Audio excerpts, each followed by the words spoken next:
Driving test പരിഷ്കാരമൊക്കെയാണല്ലോ ഇപ്പോൾ സജീവ ചർച്ച. ഏതായാലും തൽക്കാലം ആ വിവാദമൊക്കെ അവിടെ നിൽക്കട്ടെ. കാലങ്ങളായി തുടർന്നു വന്നിരുന്ന ഡ്രൈവിംഗ് പഠന രീതി മാറ്റിമറിക്കാൻ ഇറങ്ങിത്തിരിച്ച ഒരു കൂട്ടം യുവാക്കളാണ്, സംരംഭകരാണ് ഇന്ന് മാതൃഭൂമി ന്യൂസിനൊപ്പം ഉള്ളത്. 2018 കാര്യവട്ടം ക്യാമ്പസിൽ പഠിച്ചിറങ്ങിയവരാണ് ഇവരെല്ലാം.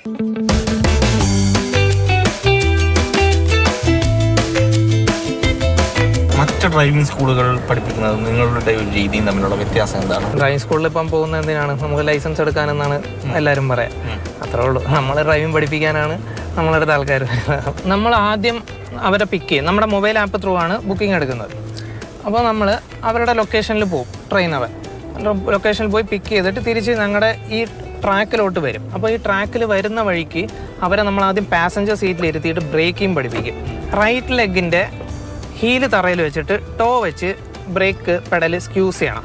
റോഡിൽ ഇപ്പം ബ്ലോക്കിലൊക്കെ ആണെങ്കിൽ നമ്മൾ ഭയങ്കര ജെർക്കി ആയിട്ടായിരിക്കും വണ്ടി ഓടിക്കുന്നത്. ബ്രേക്ക് ഇങ്ങനെ ചവിട്ടും, ഇങ്ങനെ പോവും, ഇങ്ങനെ വീണ്ടും ചവിട്ടും, മനസ്സിലായി? അങ്ങനെയാണ് മിക്കവരും ഇവിടെ ഡ്രൈവ് ചെയ്യണത്. അതെന്തുകൊണ്ടാണ് സംഭവിക്കണമെന്ന് വെച്ചാൽ, നമ്മളിപ്പോൾ ഒരു 30 km/h സ്പീഡിൽ പോകണമെന്ന് വെച്ചോ, എന്നിട്ട് നമ്മൾ സ്ലോ ആക്കുവാണ് വണ്ടി. അപ്പോൾ നമ്മളൊരു പ്രഷർ അപ്ലൈ ചെയ്യുവാണ്.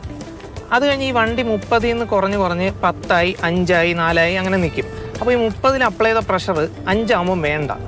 ചുരുക്കി പറഞ്ഞാൽ നമ്മൾ ഈ അപ്ലൈ ചെയ്യുന്ന പ്രഷർ പതുക്കെ റിലീസ് ചെയ്യണം. അപ്പോൾ അങ്ങനെ ഒരു ചെറിയ കുലുക്കം പോലും ഇല്ലാതെ വണ്ടി നിർത്താൻ പഠിപ്പിക്കും. അതാണ് ആദ്യം നമ്മൾ പഠിപ്പിക്കുക. അത് കഴിഞ്ഞ് നമ്മൾ നമ്മുടെ ട്രാക്കിലെത്തിയതിനു ശേഷം സ്റ്റിയറിംഗ് പഠിപ്പിക്കും. ഈ സ്റ്റിയറിംഗ് ആ സമയത്ത് നമ്മൾ കൺട്രോൾ ചെയ്യും. ഫുഡ് കൺട്രോൾസ് നമ്മൾ ചെയ്യും. സ്റ്റിയറിംഗ് മാത്രം കോൺസെൻട്രേറ്റ് ചെയ്ത് സ്റ്റിയറിംഗ് പഠിപ്പിക്കും. അത് കഴിഞ്ഞ് റോഡിലിറക്കും. റോഡിലിറക്കിയിട്ട് ആദ്യമേ first gear, second gear, third gear, fourth gear അങ്ങനെ പഠിപ്പിക്കില്ല. ആദ്യം വളരെ ഡെഡ് സ്ലോയിൽ അവരെ പേടി മാറ്റിച്ചിട്ട് അവർക്ക് കോൺഫിഡൻസ് വരും. അവർ തന്നെ പറയും, ഓക്കെ അടുത്ത ഗിയറിലോട്ട് പോകാനായിട്ടുള്ള ഒരു കോൺഫിഡൻസ് ആയെന്ന്. അപ്പോൾ നമ്മൾ അടുത്ത് അങ്ങനെ സ്റ്റെപ്പ് ബൈ സ്റ്റെപ്പ് എല്ലാ റോഡ് സിറ്റുവേഷനും മാക്സിമം എല്ലാ റോഡ് സിറ്റുവേഷനും ഹാൻഡിൽ ചെയ്യാൻ പഠിപ്പിക്കും.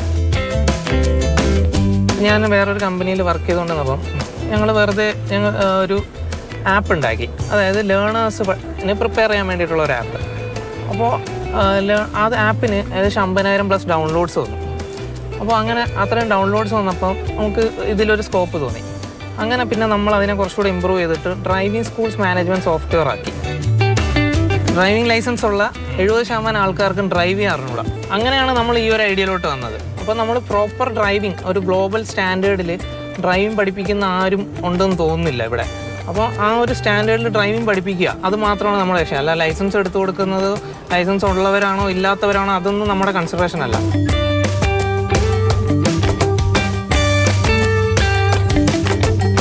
വാഹനത്തെക്കുറിച്ചും റോഡ് നിയമങ്ങളെക്കുറിച്ചും ഇവിടെ പഠിക്കാനെത്തുന്ന എല്ലാവരെയും ബോധവാന്മാരാക്കുകയാണ് ഇവരുടെ ലക്ഷ്യം. അതാണ് ഐടേൺ എന്ന സ്ഥാപനത്തിലൂടെ യുവാക്കൾ ലക്ഷ്യമിടുന്നത്. AK Stephin, Mathrubhumi news, Thiruvananthapuram.